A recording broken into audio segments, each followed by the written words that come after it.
Welcome to Kiss the Reviews. I'm Armando. That's Corey. And today we're doing 1979's Rocky 2.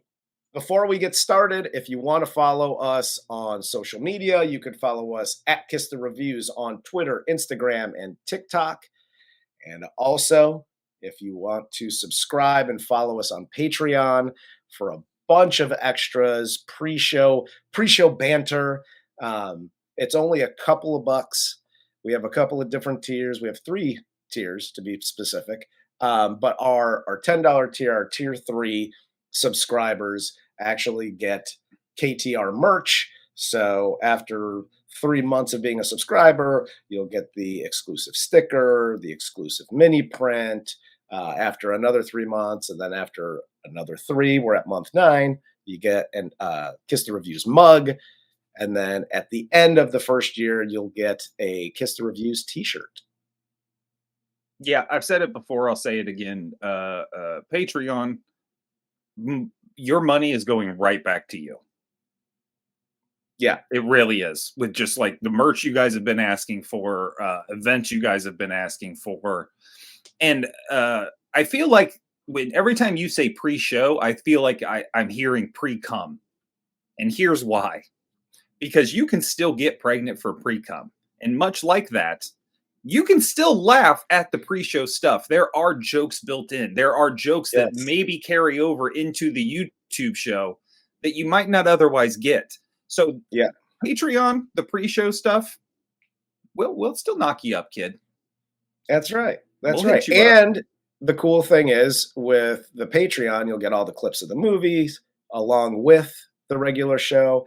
If you're just watching on YouTube, it's just us. And I'll be honest, we're not that interesting or attractive. So you just got to stare at us for 40 minutes or however long the review is. You're half right. We're very interesting. We're ugly as fuck, but we're very interesting. Let's get into the cast of Rocky. It's a good one. So my guess is it smells mainly like the last one. It smells mainly, and they all have the reflexes of a jungle rat. So this film stars Sylvester Stallone as Rocky Balboa, Talia Shire as Adrian, Burt Young as Paulie, Carl Weathers as Apollo Creed, and Burgess Meredith as Mickey. Dude, rip to half this cast. What the hell? Yeah, I know, right? Screw the curse of Poltergeist. Instead of Rocky is fucking killing everybody, bro. The only one still alive is Sylvester Stallone. Right? He's hanging on by a thread. I will listen. I think outside of Rocky 3, I think Rocky 3 is probably, if I had to take a guess, everybody's favorite. Like Mr. T is fantastic. Like all of that whole movie, the arc of that movie, it's really great. But for me, Rocky 2 is where it's at. I love the original. Rocky 2 has so many really interesting and funny parts that aren't meant to be funny, but are hilarious to me. And Burgess Meredith rocks the fuck out of his character. And some of his monologues that he does in this movie are incredible. Just the one in the chapel is the one that jumps out to me. Like that one's awesome. And then the one where he tells Rocky to go kick rocks, basically, because you have brain damage and you can't fight. Like those two, like love both of them. And I never really realized, I knew Burgess Meredith was a good actor, but like, it's Rocky. You know what I mean? Like, you don't really, for me anyway, it's just like Rocky, boxing. Oh, yo, Adrian. Like, that's all you think of. And then when I saw these two scenes and I got reminded of like, oh yeah, he's a fucking great actor. Is that right? That is right. Yeah? The problem with what became the Rocky franchise is it became a character of itself. whether on purpose or by accident. Yeah. It became very formulaic. They basically, from this point forward, they took every movie and crammed it into one. Like these first two movies, and crammed it into one movie. Yeah. Where somebody loses, then they make the big comeback and they win, and everybody's happy again. Yeah. So that's where it starts to fall down. But in these first two movies, the acting in it is phenomenal. Even Sylvester Stallone convinced the world he's an idiot because he played one so well in these first two movies. You know your brain ain't working so good. He was acting. He wrote the fucking first one. I don't remember if he wrote this one or not. He did. He did. Dude, he wrote two fantastic movies about boxing where there really hadn't been one like this. That everybody was like, yo, right on. Like, this is a boxing film. But the acting in it is phenomenal. Paulie, Burt Young being toned down with Paulie a little bit more in this and not quite the drunk and the fuck up that he was in the first one is phenomenal. Talia Shire knocks it out of the fucking park. Yeah. And of course, like you said, Burgess Meredith, even Carl Weathers, dude. Like, you're just like, oh, Apollo Creed, you know, he's kind of there as an afterthought. Dude, that feeling he has through this movie where he's so fucking angry and his ego has been so bruised by these hateful comments. Having hateful comments actually come in now to me on a regular basis, I get it. Because some of them you're like, yo, if I can't knock out this motherfucker, I got to fight somebody. I literally thought about you. Yeah. When he was going through the scenes and reading all the hate mail. I got it, dude. That made me laugh. But what I really liked about this, and then we'll jump in, Carl Weathers in this movie, like in the first one, Apollo is just this bigger than life. Yeah, he's a showman. Boxer. Yeah. And he's all about the show, and he's, you know, dancing around in the ring and doing the thing. In this movie, he's all business, and he's just angry throughout this fucking movie. And he does such a good job of like pulling that off and just having those two separate Apollos, the Apollo from part one, and then now the Apollo in part two is fantastic. Yeah. He goes from basically being Muhammad Ali to being Mike Tyson. You were correct. So let's jump into this, man. So I know, and I remember, obviously, I've seen this movie 1,000 times, that the movie opens with the end of the first movie where Rocky and Apollo are brutalizing each other in the ring. So if you want to know what happens, watch the end of our first review of Rocky and then jump back into this. Hey, welcome back. You're caught up. Exactly. And after the fight, we have Rocky and Apollo being taken to the hospital in the ambulances. And I timed this out, okay? Because I was like, man, I know that there's the score. I really like the score that's playing out here. But we didn't need the whole score to play out. No. Because between the clips from Rocky and Apollo in the first movie and the ambulance ride, that's literally the first 8 minutes of this movie.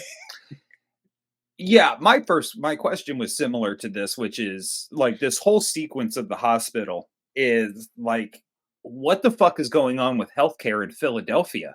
Because you basically sent these guys to a Civil War hospital. It's fucking insane. Yes. The treatment they get is bananas. They're like, yeah, we can reset your broken nose, but your eye's pretty swollen. Might have to take that fucker out. Apollo has bruised ribs, and they're like, I don't know, guy. I think you might be done. They were like ready to contemplate putting a fucking bullet in Apollo's head. They called Dr. Kevorkian in. They were like, dude, I think this guy's had it. And knowing this was in Philadelphia, he was probably segregated to a separate wing back then. 100%. Fucking Philadelphia. So gross.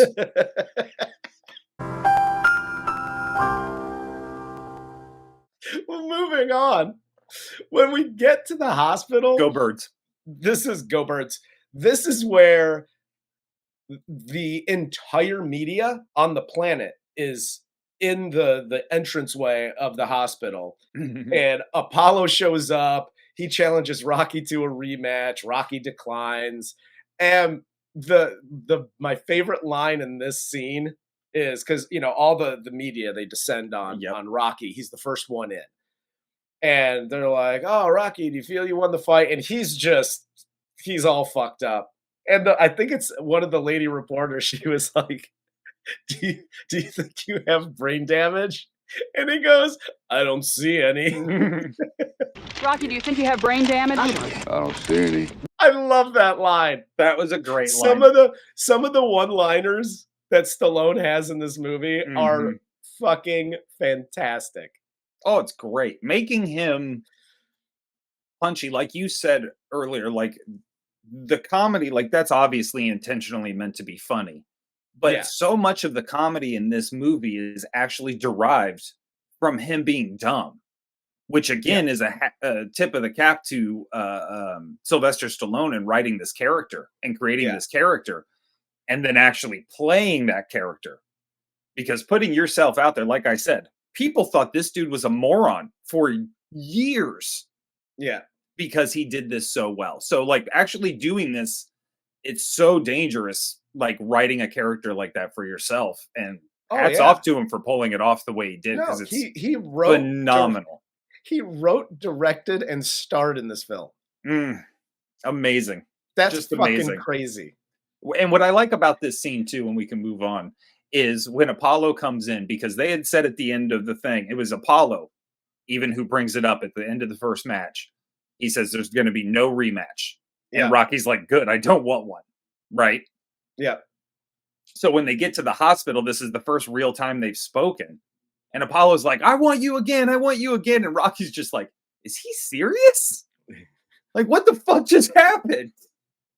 He's so confused because Rocky does not have that bone in his body. You know what I mean? Like, even when his ego is bruised throughout the middle of this movie, as he's looking for jobs and blah, blah, blah. Yeah. He doesn't lash out at anyone. Never.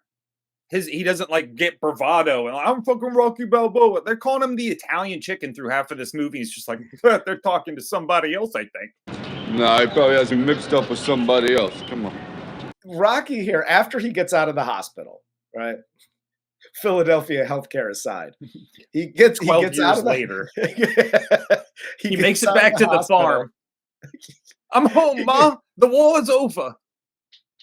So he's leaving the hospital with Adrian. He's approached by this agent to get him to sign a contract to do some like endorsements and for these like tier 3, tier 4 level fucking companies. And after that, like he's like, yeah. And again, to my point earlier, in these like little one-liners, and he's like, well, I'll call you. And he's like, oh, give me your number. And or do you want my number? And he's like, no, I'll lean out the window and be like, hey, yo. I'll call you. You got a number? No, I just call you. I'll go, hey, yo. And then they leave. Him and Adrian go to the zoo in the winter, and snow's falling. And this is where he proposes to Adrian. And I like this because it does explain the last scene where he's like, no, I gotta go. I got something. Like, he is so fucking jacked up just to propose to his wife that he doesn't give a shit what they're selling him, what they're doing. Because it comes off weird if you don't have the proposal in the very next scene. Yeah. You have no idea what the hell he's doing there. You're just like, dude, come on. Like, they're offering you $300,000. You're like, oh, just yell out my window. Fucking moron. Like, come on, grow up. But this actually explains it a little bit more. Again, lines and things. He proposes to Adrian by saying, I was wondering if you wouldn't mind marrying me very much. I was wondering if you wouldn't mind marrying me very much. No ring, no one knee. Just, we're in a closed down zoo. Just got out of the hospital from getting my face fucked by a fist for 12 rounds. I just blew off the guy that wanted to give me $300,000. Hey, you wouldn't mind marrying me very much. Normally, this is how you sound at the end of your career. He literally got CTE in one fight. Well, literally everybody is telling him, this is the end of your career. You had a good run. You had one good fight. You had a good run. You're 25. Yeah, now go learn to read. But after this, we get the wedding scene, and I don't have anything witty or funny to say about the wedding scene outside of the fact, is Adrian's last name Bread? I never knew Adrian's maiden name. And No. we have the very Italian priest for doing the whole wedding ceremony in Italian. And he calls her Adriana Panino. Adriana Panino. And I'm like, her last name's fucking Bread? That's what you decided to name her. Paulie. I refuse to Panino. know any foreign language. Corey's a xenophobe. It's fine. That's right. It's like, whatever. But my favorite is, again, in typical, young star athlete with a little bit of money, which he only made $37,000 after taxes, which I guess in 2024 is like $40 million. But he made $37,000 after taxes. And we cut to Rocky spending the money he earned. He buys a Trans Am that he doesn't know how to drive. This dope black jacket with a tiger on it. A few watches for him, Adrian, and Paulie. And then they cap off the spending spree by buying a new condo. And again, Adrian is showing that she's the intelligent one here. She's like, oh, how much are taxes? She's actually asking the questions that you should be asking about, a home that you're about to buy. Yeah, right after she was walking in and goes, my husband's an expert in bricks. Because Rocky said, oh, look at these bricks. These bricks are awesome. Look at these bricks, Adrian. My husband's an expert on bricks. Are these new bricks? She's trying to pump him up. Yeah, she's trying to pump him shit up. Ass. Your husband is Rocky Balboa. Everybody knows who he is. Okay?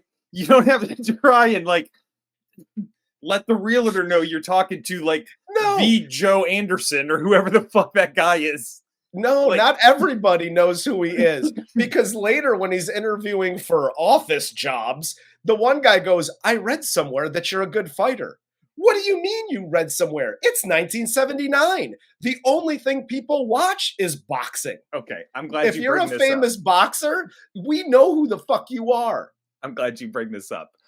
Only in Philadelphia there's a guy who dropped out of high school in the 9th grade who cannot read, still gets a job interview, and they don't know he's a celebrity. He's still it's one thing if they're like, yo, I got a chance to meet Rocky Balboa. This is amazing. By the way, there's no fucking way you're working here. That's one thing. But for this guy to have no idea who he is and be like, man, I see here you have no education. You spelled your own name wrong. And worse off, you're Italian. Crumble this paper up. But he's like, no, I'm going to give you a real interview. You're wearing a powder blue leisure suit that is extremely flammable. Sure, come on. What did you expect you were gonna do? He's like, I have nothing against menial labor. No, you obviously do, because you don't want any of those jobs. No, for some reason. You're dumb as shit. Sorry, guy. You're menial labor. Learn how to be a plumber or something. Learn how to plumb something. Well, I got nothing against honest manual labor. It's just I'd like to see if I can make a living sitting down like you're doing over there. If I was interviewing this dude Because we've both been in a position where we've had to interview people for actual office jobs. My question would be, because everybody knows you don't interview for office job, you interview for a specific job in that office. It is very clear what you are supposed to be able to do. So my question is, when you came in and were like, an office job, what would you do? What do you want to be, a fucking accountant? Honestly, do you even know how many shoes you have on right now? You know what I mean? Do you know how to work a calculator? You fucking idiot. Get out of here. What are you doing? But no, all around Philadelphia, they're like, I don't know, this candidate might be good. And it was the leisure suit that killed him for all these jobs. Dude, when your resume is written in crayon, you know you got fucking problems. What the fuck was on his resume? I boxed for a little bit? Yes, I would like this accountant job, please. His resume was the completed maze on a children's menu at a restaurant. That's all I know. Meanwhile, during all this, Apollo is waist deep. He's waist deep in hate mail. He's getting worked up about everyone saying that the fight was fixed and, you know, Rocky's a bum and you're a bum for carrying him. Adrian and Rocky also get the news that she's pregnant. And of course she is, because, dude, listen, this guy, his pullout game is weak as hell. You know she got pregnant for week one. Week one. He doesn't know how babies are made. They ask him about condominium commercials, and he says he doesn't use them. Condominiums? Yeah, condominiums. I never use them. This is why this movie isn't better than it really should be and higher ranked for me in my list of Rocky movies, is because he is insufferable in this movie. Like, honestly, I understand, like, you have to, like, you were this, you know, bruiser and this hard guy, and you were living poor, and you probably stunk like shit, and, you know, you're beating up people for a living on the docks of fucking Philadelphia. Like, there are a few things I can think of that are more disgusting than the docks of Philadelphia. So, just having all of this combined, I get it. You're rolling over now. He's a different guy. Adrian softened him up. He's blah, blah, blah. But dude, like, he is insufferable in this fucking movie. I love him. I love him in this. This is my favorite Rocky. I hated that I had to root for him because he didn't deserve to win. Is it possible this story is true? And you know why this is my favorite Rocky? Because the next scene that comes up is my favorite scene in any of the Rocky movies, where Rocky's doing the commercials and they got him dressing like a caveman doing a commercial for aftershave. And it's like some fucking Temu brand aftershave, but he can't read and everyone's laughing at him until the director finally loses it. And Rocky's like, gotta be a blah, blah, blah, to fucking do this in front of my wife. And he's like, fine, you can't fucking read, guy. Yeah. I do have one question, though, about this scene. Because the director gets super pissed. They obviously know the first part is the cave. He's dressed as the caveman and feeling like a jungle rat. I mean, cat. You get that one, right? And then the director gets pissed. And he was like, fuck this.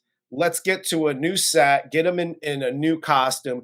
Is a costume change and a new set going to fix his reading ability? What the fuck does the director think is going to happen in the next thing?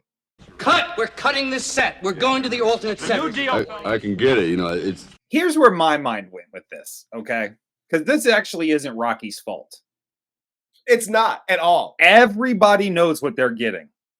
100%. You bought the horse. It's not anybody else's fault that's fucking dick is fucking crooked. Like, nobody's fault. So that's on you guys. But the director, one, needs to be punched in the face. Real fuck. Yes. You don't talk to people like that. Especially a fucking heavyweight boxer. You are a man who has never actually been punched in the face before. Period. Yeah. You can't convince me otherwise. But at the end of his little tirade, his little bitch fit, he goes, I only work with professionals. Yeah. Come here, bub. Come here, Felipe Conalua, or whatever the fuck your name is. Fancy boy director. You're shooting a third-tier aftershave commercial. You do not work with professionals at all. And you, sir, are not a professional and never have been. You're a professional the way Armando and I are professional comedians. Yes, we do get paid to tell jokes. There's a long way between us and fucking Jeff Ross. There's a long way between us and fucking Tony Hinchcliffe or Tom Segura or Burt Kreischer or any of these guys you actually know of. Yes. Okay? Exactly. So, like, this guy acting like he's fucking Roman Polanski out here, pre-sodomy. Like, I'm a perfect. No, you're not. You're directing an aftershave commercial for a fucking moron that can't read, by the way. And by the way, if you know this is what not for nothing, these guys all spoke to him. It's not like Rocky just showed up on set. They spoke to him at least one time prior to. This agent that got him the gig, literally 2 scenes ago, a few weeks ago, when you were talking to Rocky, he was like, no, I'll call you. I'll just lean on my window and go, hey, that guy? You're like, yeah, we'll get cue cards for him. You know he can't read. What are we doing here? This is why you go, hey, here are the lines. We're going to rehearse this. I know you're a fucking dum-dum, but we're going to go ahead and rehearse, and maybe you can at least run through the lines and memorize the lines. So now you know if you see it on the card, you're like, oh, it'll just jog your memory. That's what you do in this situation. You don't just go, hey, Rock, we're all getting paid on this. Get in there, champ. Who the fuck is doing that? Yeah, this is insane. No, they set him up for fucking failure in this one. You were right. Adrian should have walked into that whole set and went, what are those? And they went, oh, these are cue cards for him to read off of. And she went, you're going to have him read? No. No. Have you ever fucking met my husband? No. We're not doing this. We're all trying to make money and actually make this commercial, right? Right? Yeah. Right? Okay, cool. Here's what we're going to do. I will read these lines to him, and you will have this rehearsed. And you film the whole time, because you're going to have to splice literally every millisecond of film together when this is done. Yes, absolutely. That's how you shoot a Rocky Balboa commercial. Well, and Rocky feels bad here because he's like, I can't read. He's Smeals mainly and all of that shit, right? So he then goes back home and he learns to read by buying a fucking Hardy Boys book. And so now he's reading this book. I actually looked it up. It's some like 1940s book that he got. I'm like, dude, it's 79. You can't buy something a little bit more contemporary. He's got to start with some easy language, the basics of English. So now he's reading, the Hardy Boys solving mysteries, and he thinks he can apply for the office jobs. So now he starts applying for these office jobs, but he obviously has no luck because he can't read. And he like Paulie here, he gets Paulie a job on the docks with Gazzo. So Paulie's doing the collecting, and Paulie then reciprocates, gets Rocky a job at the meat plant. But that only lasts for a little bit before he gets let go because, cutbacks and things. So he starts thinking about fighting here again. And Adrian, this is the only time that I saw like Rocky not in the ring be like knocked on his heels. Because Adrian goes, hey, maybe I can go back to work at the pet store. And Rocky, the look on his face, he nearly shits himself in this. Well, yeah, because one of the first things he just read was like, you're supposed to support your wife. That was like the first sentence he ever read. And he was just like, oh, no. But I'm the one who's supposed to support. This is where Rocky goes to Mickey's, right? He asks for his locker back so he can start fighting again. Mick tells him that his right eye is dog shit and he can't fight anymore, but he gives him a job at the gym, not as a trainer, but as like the spit bucket guy. Again, I love Mickey in this. Mickey in this movie is fantastic. And Burgess Meredith does an awesome job. However, couldn't you just be like, as Mickey, be like, yeah, I don't want, you're like a legend in here. I don't want to see you carrying around buckets of spit. He did that. How? No, I know. But then go, why don't you just partner with me in this thing? Well, you can train, you can. But he doesn't want this fucking idiot as a partner. No, just as like a fucking trainer. Like, use it. Listen, everybody else is using this motherfucker. It's Rocky and Mix, right? Mm-hmm. Rocky's your main trainer. He literally just fought the champ. You can capitalize that, capitalize on his name, bring some people in, make a little bit more money, and at least give this, this schmuck a living. Like, both of you can be helped out by this. But he's like, I don't want you to come in and carrying spit buckets. Like, by the way, come in and carry these spit buckets. We even tried, in fairness to Mick, he does try and stop him in the gym from carrying the spit bucket. No, he does. He's like, don't do that. Like, I'll get somebody else. But I think Rocky's got no shame. I think Rocky has more shame than he's letting on. And he's just depressed as fuck. Because he wants to fight. That's also fair. He desperately wants to fight. And the only people he respects in the entire world and trusts are all telling him, do not do this. And if you do it, not only are you going to lose, you're going to be permanently disabled. Yes. That's fucked up. Especially for like a guy who is a fighter to hear. I see it. Now you see nothing. Creed would have caved in the whole side of your face. If I heard that as me, especially a younger me, not now, because I'd be like, you're right. Whoever that guy is, he will fuck me up. But like younger me, if you're like, dude, don't fight that guy.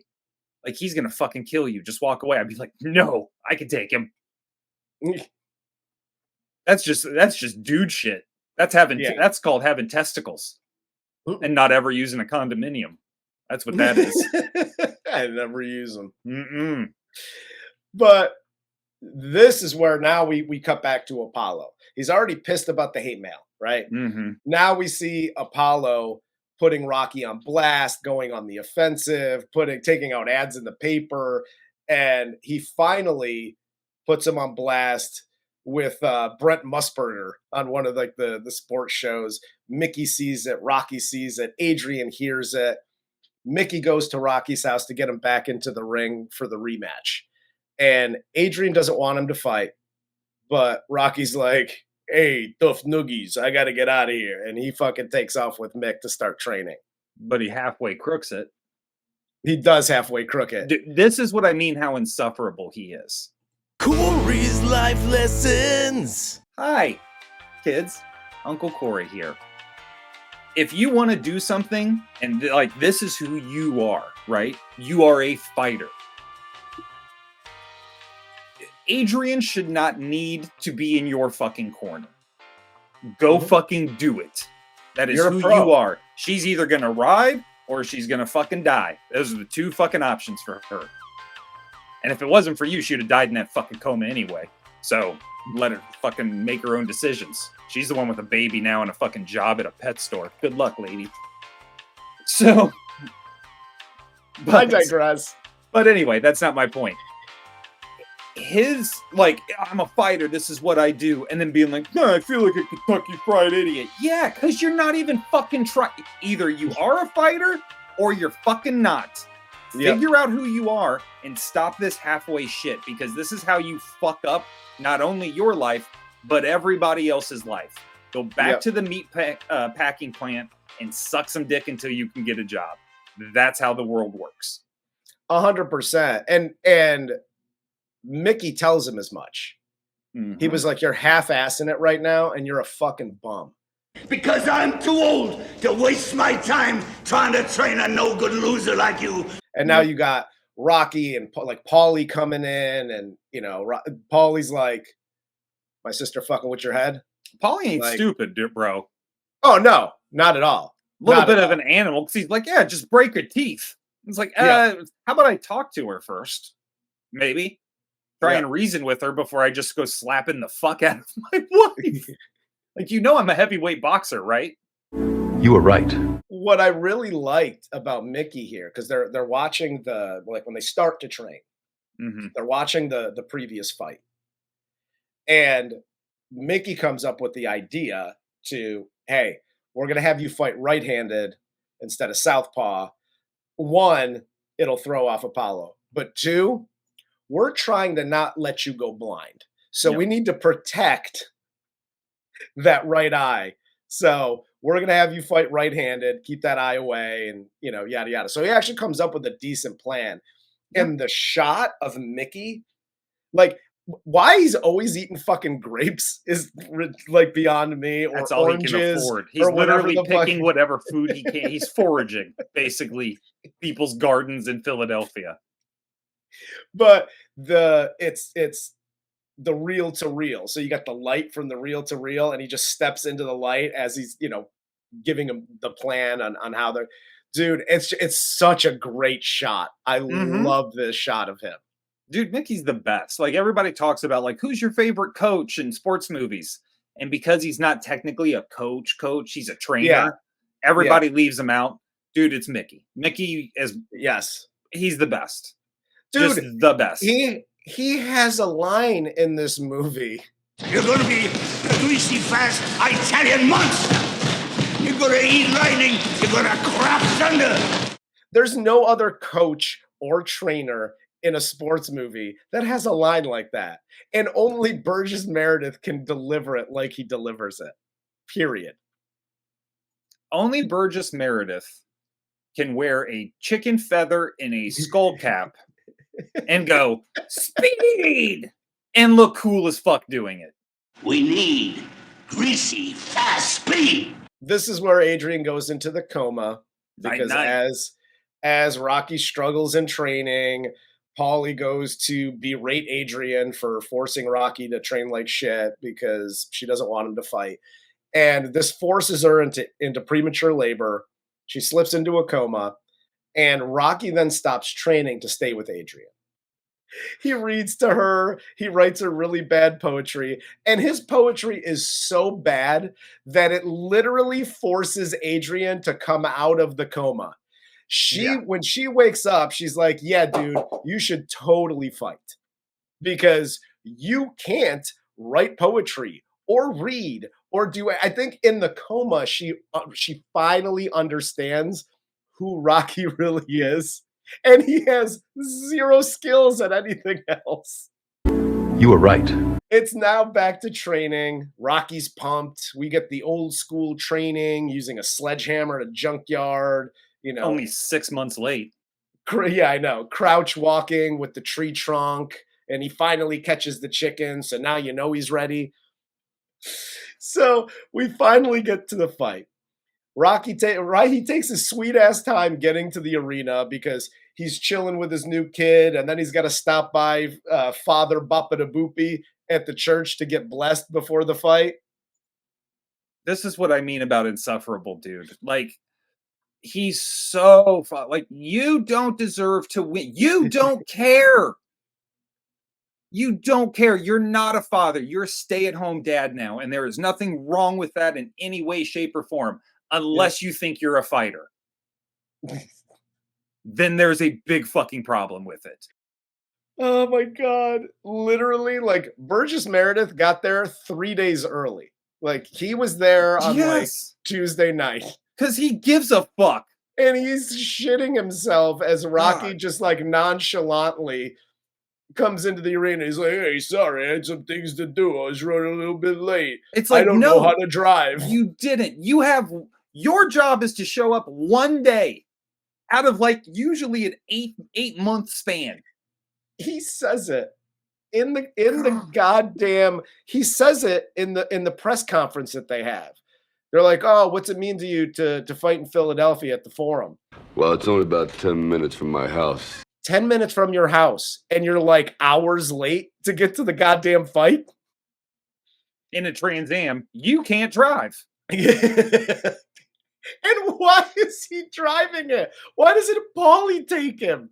This is what is so aggravating. Because he's like this the whole movie. And then you get the final, like, win. Just win. And he's like, all right, we're on board. You get the great training montage. Yes. Right? We're going to fucking do it. And then he's right back to like,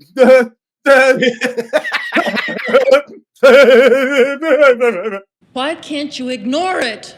That's why this is my favorite Rocky. Like, you want me to root for you? I hope Apollo smashes what's left of that mashed potato brain into nothing. And we can end this.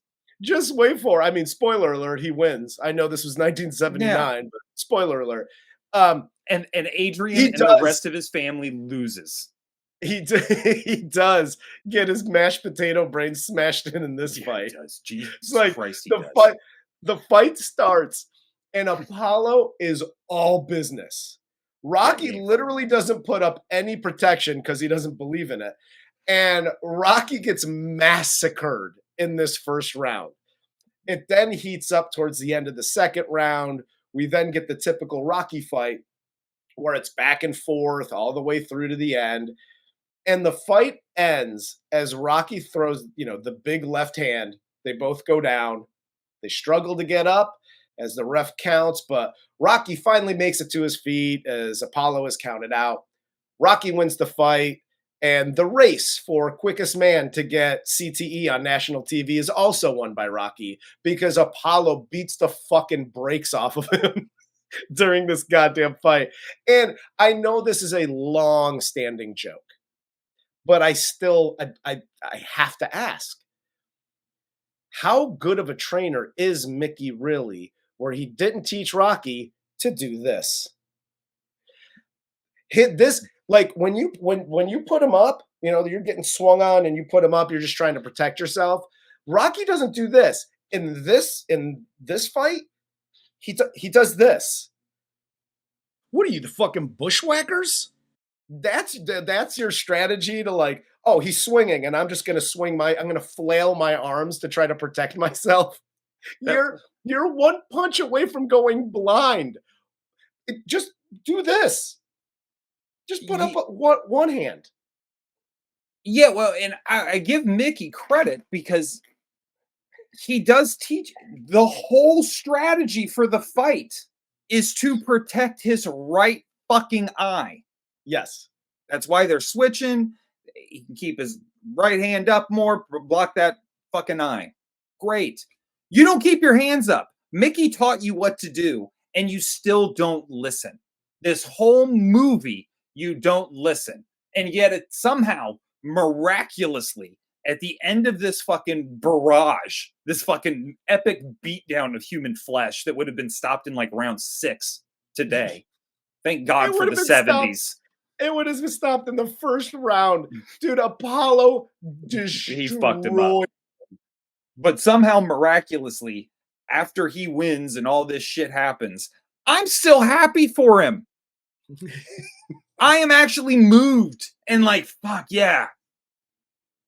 I don't know why, because I'm rooting against him for most of this movie because I hate him as a person. And not because he's stupid. I don't hate stupid people. I hate him because he just doesn't care about anything. And the only time he doesn't even care about his kid until his fucking wife is awake. He gives no fucks about this kid. Thank God she woke up or he would have went to a fucking orphanage. Rocky would have never seen him. Never. There'd just been some white boy with a fucking afro, an 8-inch afro walking around fucking South Philly, wondering who his dad was. 8-inch Italian afro. Right. With a fucking, just that Italian blowout. Dude, like, his level of not giving a fuck is maddening. And that is my listen, one problem with this movie, if I have any problem with it. I Really. have zero problems with this movie. This is my favorite Rocky. This is by far leaps and bounds. Like if you thought Rocky was like the mush mouth in the first one, Mhm. and you haven't seen the second one, do me a favor, go to Amazon and watch this goddamn thing, okay? Because the mush mouth of it all, the stupidity, he literally got brain damage in that first movie, Mm. and he wrote it into like I don't even know how you write slurred speech into the script, but apparently Rocky did it very well. Sylvester Stallone was like, he is a fucking train wreck in this movie. Yeah, And he didn't write I slurred speech. He just slurs his speech. yes, I respect it. I love it. This might be my favorite Rocky. I can dig that. I think Rocky Although 4 is probably mine. Just because I love killing Russians. I've made that foreigners need to go. So The I'm only Rocky reason 4, but then it's Rocky 2, then Rocky 3, then Rocky 1, and then the rest of the trash. Rocky 3 might be this. It might be a 1A and 1B situation because Rocky 3 gives us everything we love, right? You get Burgess Meredith for a little bit. You have Mr. T for 2 fights. You have fucking Hulkamania running wild where fucking Sylvester Stallone fights a wrestler. You have Apollo Creed then training Rocky. Like there's like all of those things make for me Rocky 3 probably the best. And it was the best produced to that point. Like that was a big budget like film, right? But that's why I love 3. But dude, 2 is like a 1B for me. There's just something about dumb dirt Rocky that I fucking love. Well, how do I look? I look stupid, don't I? Yes. You got any deodorant? But that's all I got, man. I love this fucking movie. Oh no, look, dude, this is I said everything I really need to say in the beginning, so rewind if you need to. But it's a great movie, dude. Objectively, the first 2 Rocky movies are fantastic movies, and still to this day, it is some of the best sports/combat fighting sporting thing that you will see on film. Like it's hard to see these guys aren't fighting. Yeah, I'll say this: Sylvester Stallone tapped into something here, as far as filming the fights that made them so epic, and like you're just drawn to it and you're just sucked in. Yep. And whatever he did was amazing because every single Rocky fight, outside of like Rocky 5, where he fights Tommy Gunn out in the street, all of these fights were just they were all epic. They were fantastic. And I just again, this franchise it's the best thing that's happened to, Italians since, Dean Martin in the Rat Pack. Well, yeah, I mean, look, dude, it's been made fun of so much. I really don't need to make any fun of it, but other than to say this movie is so important to Italian people and the city of Philadelphia, they erected a statue of a fictional character outside of the art museum instead of anybody else in the history of Philadelphia. Rocky Balboa is the guy they put up. That's how big of a deal this shit was. A 5'8", 175-pound heavyweight champion. Fake ass person who doesn't exist. We'll end it there. Good on you, Philadelphia. For Corey. I'm Armando. This is Kiss the Reviews, and this was 1979's Rocky 2. Go Birds. Go Birds.